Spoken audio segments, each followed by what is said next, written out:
Bonjour à toutes et à tous, je suis ravi de vous retrouver sur le plateau du 11-sur-Mer ici à Deauville pour ces 31e rencontres de l'AMRAE où j'ai le plaisir de recevoir Florence Tondumélic. Bonjour Florence. Bonjour Thierry. Florence, vous êtes la directrice générale de WTW France et Luxembourg. Merci d'avoir accepté notre invitation. Florence, est-ce qu'on peut faire un point de l'année 2023 pour WTW? Comment s'est passé votre exercice? Alors tout à fait bien. Comme vous le savez, WTW est un groupe anglo-américain coté au Nasdaq. Il se trouve que précisément cette semaine, nous avons publié nos chiffres pour 2023 avec une accélération de notre croissance, 8% au niveau global, et une expansion de nos marges à 22% au global. La France étant le deuxième pays sur notre métier de capital humain, capital financier, le troisième au monde sur la partie risque. De ce fait, nous avons été un contributeur dynamique à cette belle performance, et je tiens à ce propos à remercier la qualité du travail qui a été faite par les équipes. Très bien. Comment s'est passée la campagne de renouvellement 2024 ? Quelle est votre vision du marché ? Alors c'est un marché qui, je pense, a été hétérogène puisqu'on a vu la différenciation en fonction des typologies de risques, en fonction des typologies de branches, moins de visibilité, de lisibilité sur le marché, mais ce qui est aussi créateur d'opportunités. Quelques faits notoires, cela étant. On a placé l'ensemble de nos risques, même certaines fois, certaines polices ont été surplacées. Pour autant, on déplore encore un défaut de capacité sur certains secteurs. Je pense particulièrement au bois ou aux énergies renouvelables.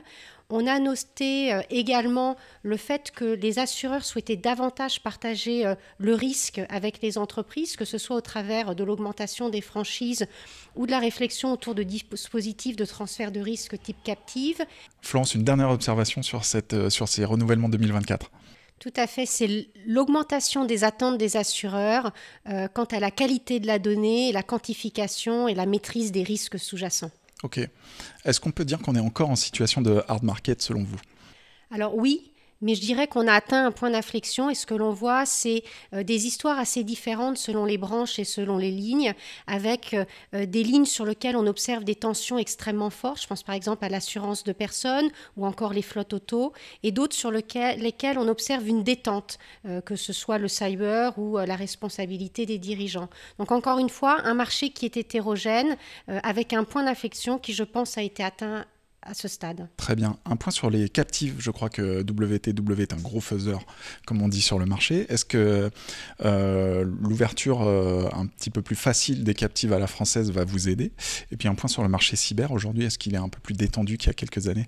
Tout à fait. Les captives et les solutions de transfert de risques alternatives répondent aujourd'hui à ce fossé de protection que l'on observe au travers d'une approche analytique et sur mesure visant à réduire le coût total du risque. Et je crois qu'aujourd'hui, dans un marché où les taux sont en augmentation, où les capacités sont parfois en défaut, dans un contexte en plus d'environnement réglementaire tout à fait favorable, c'est une solution qui désormais se pose de plus en plus pertinente pour un certain nombre d'entreprises. Très bien. Le marché du cyber, toujours un peu tendu ou ça va mieux ? Alors ça se détend. Ouais. On a observé des baisses de primes de l'ordre de 10% sur les gros comptes, pouvant aller même parfois jusqu'à près de 40%. Une stabilisation côté entreprise de taille moyenne. Je crois qu'ici encore, c'est un exemple de risque sur lequel le niveau d'attente des assureurs s'est élevé en matière de qualité de la donnée, et toutes les approches qui permettent de quantifier et de montrer une maîtrise du risque ont permis d'avoir des conditions de renouvellement tout à fait favorables. Très bien. Un point de votre maillage régional. Je sais que vous êtes implanté dans de nombreux endroits en France. Est-ce que votre maillage vous convient aujourd'hui ? Est-ce qu'il a vocation à grossir dans les mois qui viennent ? Alors ce maillage est toute l'histoire et tout l'héritage de Gras Savoie. Et je pense que c'est aujourd'hui un atout pour nous puisque ça permet d'avoir cette présence au cœur des territoires, au plus près de nos clients, de bien comprendre leurs besoins et de leur apporter toutes les expertises globales et cette large palette dont on dispose au niveau monde. Donc aujourd'hui, on est présent au travers de 40 bureaux dans nos différentes régions et je pense que ça fait partie intégrale de notre modèle, oui. Très bien. Une dernière question sur vos perspectives de développement. Qu'est-ce qu'on peut vous souhaiter pour le 12-18 prochains mois, nouveaux produits, nouveaux segments ? Qu'est-ce que vous pouvez m'en dire ? Alors, ce que l'on va faire, c'est accélérer notre développement en se focalisant sur les fondamentaux du métier, le commerce, le placement, la qualité de service et bien évidemment les talents, tout en poursuivant notre transformation parce que nous croyons que l'avenir en fait du courtage, c'est autour de la maîtrise à la fois des données et des technologies qui permettent de les exploiter, permettant aussi d'avoir une plus forte spécialisation et une plus grande compréhension des types de risques et de la façon dont ils évoluent par industrie.